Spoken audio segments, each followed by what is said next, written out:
Hi everyone, I am Madhu and I am Rajat. So friends, ये video आप सभी class 10 students के लिए बहुत ही ज़्यादा इंपॉर्टेंट है बिकॉज इस वीडियो में हम क्लास 10th के स्टूडेंट्स की कुछ ऐसी मिस्टेक्स के बारे में बात करेंगे जो आपको अच्छा स्कोर करने से रोकेगी। तो क्लास 10th के स्टूडेंट्स, अभी आप पहली बार अपना बोर्ड एग्जाम देने वाले हो, तो कुछ ऐसी मिस्टेक्स हैं जो सभी स्टूडेंट्स, ज़्यादातर स्टूडेंट्स कर देते हैं एंड उस वजह से वो अच्छा स्कोर नहीं कर पाते। तो ये मिस्टेक्स आपको नहीं करनी है, अवॉइड करनी है, वो हम आज इस वीडियो में डिस्कस करेंगे। Watch it till the end.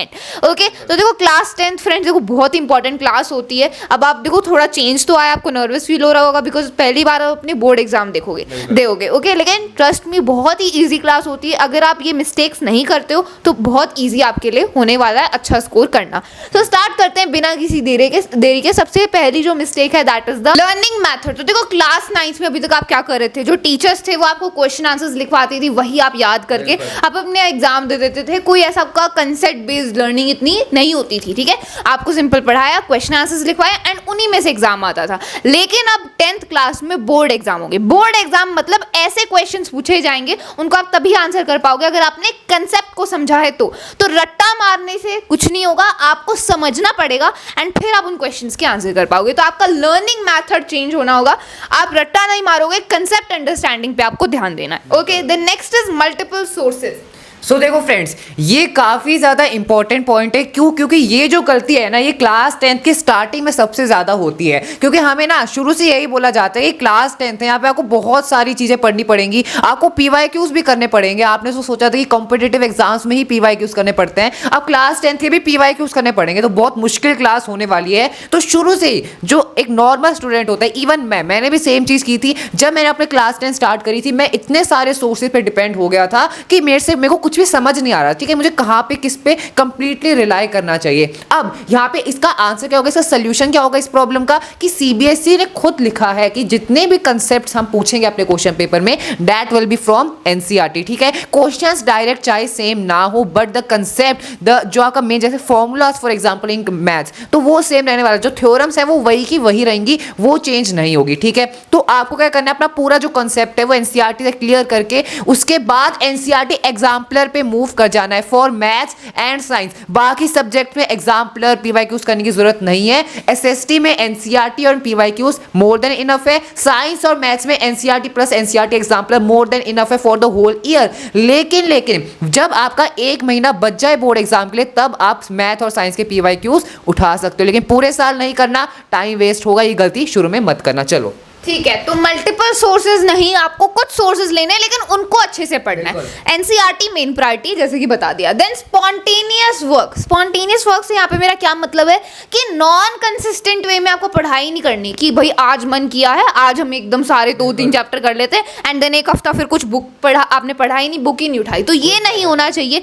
Consistent पढ़ाई होनी चाहिए, मतलब हर दिन आपको कुछ ना कुछ पढ़ना ही है, चाहे बेशक वो एक पैराग्राफ हो, चाहे आपने एक टॉपिक पढ़ा हो, कोई बात नहीं, लेकिन डेली आपको कुछ ना कुछ स्टडी करना है। कंसिस्टेंसी अपनी मेंटेन करके रखनी है। ये स्पॉन्टेनियस वर्क होता है ना, जो कभी भी एक मोमेंट में बर्स्ट आए कि भाई अब चलो एग्जाम आ गए, अब थोड़ा लग जाते हैं पढ़ाई में, नहीं, वो नहीं होना है। हाँ, वो एकदम मोटिवेशन आ जाता है, एड्रेनलिन आ जाता है हमारी बॉडी में कि चलो अब सारा सिलेबस निपटाऊंगा, मैं आज ही सारा कर दूंगा। वो नहीं करना, वो पॉसिबल नहीं है, वो बहुत हार्मफुल है आपके पढ़ने के लिए एंड वो बिल्कुल भी रिलायबल नहीं है। ठीक है, वो आपके कंटेंट वो आपके दिमाग में रहेगा नहीं, आप भूल जाओगे उसको जल्दी एंड पॉसिबल नहीं है, ऊपर से स्ट्रेस और आएगा।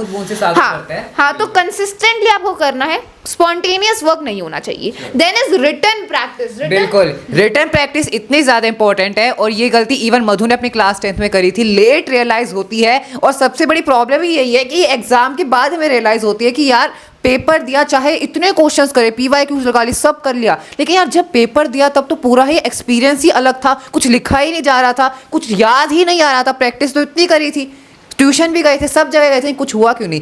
इसका रीज़न यही है कि आपने रिटन प्रैक्टिस नहीं करी। आप उस फ्लो में नहीं थे, उस चीज़ को लिखने के लिए, उसको उस शीट पे उतारने के लिए आप रेडी नहीं थे, क्योंकि आपने रिटन प्रैक्टिस नहीं करी, क्योंकि आपने सैम्पल पेपर सॉल्व नहीं करे। यही गलती करते हैं फ्रेंड्स। कहाँ करते हैं? लास्ट में करते हैं। ठीक है, शुरू में तो कोई भी सैम्पल पेपर करता नहीं है। रिटन प्रैक्टिस आपको साल की स्टार्टिंग से करनी है। नोट्स बनाने हैं जो टीचर कह रही है, ट्यूशन के नोट्स, या फिर आप जब आप रीडिंग कर रहे हो NCERT, तब आप साथ साथ लिखते जा रहे हो, फ्लो चार्ट्स बना रहे हो, अपनी अंडरस्टैंडिंग अंडरस्टैंडिंग के लिए, तभी आपको जो कॉन्सेप्ट है वो रिटेन होंगे till the end of the year, और तभी फायदा है ना। ऐसा तो नहीं है कि अभी एनसीईआरटी बुक खोली, वन शॉट लेक्चर चल रहा है, अपना मस्त मूवी देख रहे हैं तो कुछ याद नहीं होगा। जब तक रिटन प्रैक्टिस नहीं करोगे तब तक कोई भी फायदा नहीं है। एक कान से सुनोगे, एक कान से सारी चीजें निकल जाएंगी। हाँ, तो वही है, पैसिव लर्निंग आपको नहीं करनी, एक्टिव लर्निंग करनी है। इसका क्या मतलब है कि एंगेज होना होगा। एंगेज होने के लिए भाई आपको लिखना पड़ेगा।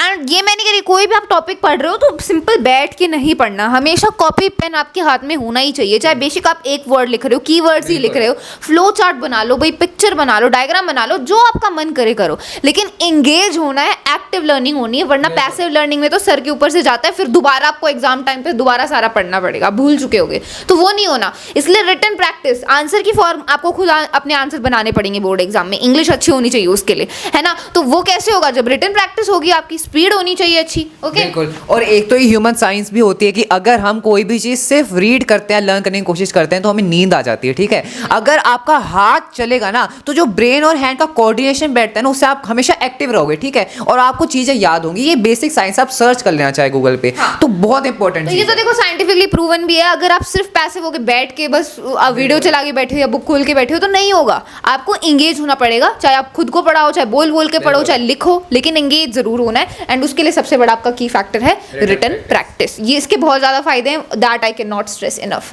देन जो सबसे बोनस टिप है सारी चीजों में से, दैट इज कंसिस्टेंसी। अगर कंसिस्टेंसी मेंटेन करके रखोगे then only you can score well, वरना कोई चांस ही नहीं है 10th में अच्छा स्कोर करने का। 10th इजी है, आराम से स्कोर कर सकते हो, लेकिन कंसिस्टेंट आपको रहना होगा। अगर लास्ट के डेज में पढ़ने बैठोगे तो नहीं आपका सारा कंटेंट दिमाग में बैठेगा, भूलोगे, एंड देन प्रैक्टिस तो होगी नहीं, बिकॉज लास्ट में आप पढ़ रहे हो, एंड बिल्कुल अच्छा स्कोर नहीं आएगा। तो प्रैक्टिस होनी चाहिए, उसकी वजह से वो कब होगी प्रैक्टिस, जब आप कंसिस्टेंट रहोगे ना। सो कंसिस्टेंसी इज वेरी इंपॉर्टेंट। देखो कुछ फ्रेंड्स कहते हैं ना कि फ्लेक्स होता है कि यार लास्ट के एक महीने में पढ़ के हम तो 70% ले आए, हम तो 80% ले आए। बताओ रियलिटी क्या है? रियलिटी है कि 80 से 95% जाने वाली जो 15% है ना, इसमें लग जाता है पूरा साल।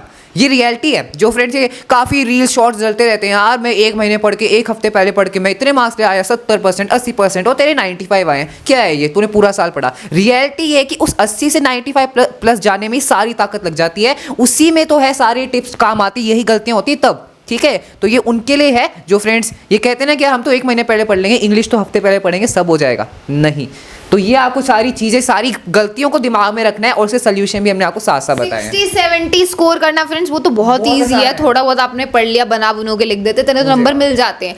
असली मेहनत आपकी, असली आपका जो टैलेंट है वो तब दिखता है जब आप 85, 90 क्रॉस करते हो, 95 क्रॉस करते हो। ये होते हैं रिमार्केबल स्कोर्स, एंड ये तब आते हैं जब आप कंसिस्टेंट होकर अपनी पढ़ाई करते हो। तो कंसिस्टेंसी की है, ये आपकी बोनस टिप है। बाकी सारी मिस्टेक्स में से आप ये जो है गेन करो, एंड ये मिस्टेक्स आप नहीं करते हो तो हम आपको गारंटी देते हैं कि आप आराम से अपनी क्लास 10th में अपना मनपसंद स्कोर कर सकते हो, ठीक है। अभी हम देखो 3 साल से ज़्यादा हम हो गए 10th को पढ़ाते हुए, तो हमारे चैनल पे सारे हमारे वीडियोस अपलोडेड हैं, कंटेंट अपलोडेड है, नोट्स, एवरीथिंग इज देयर। आप वहाँ से डिस्क्रिप्शन में सब का लिंक है, आप वहाँ पे जाके चेकआउट भी कर सकते हो।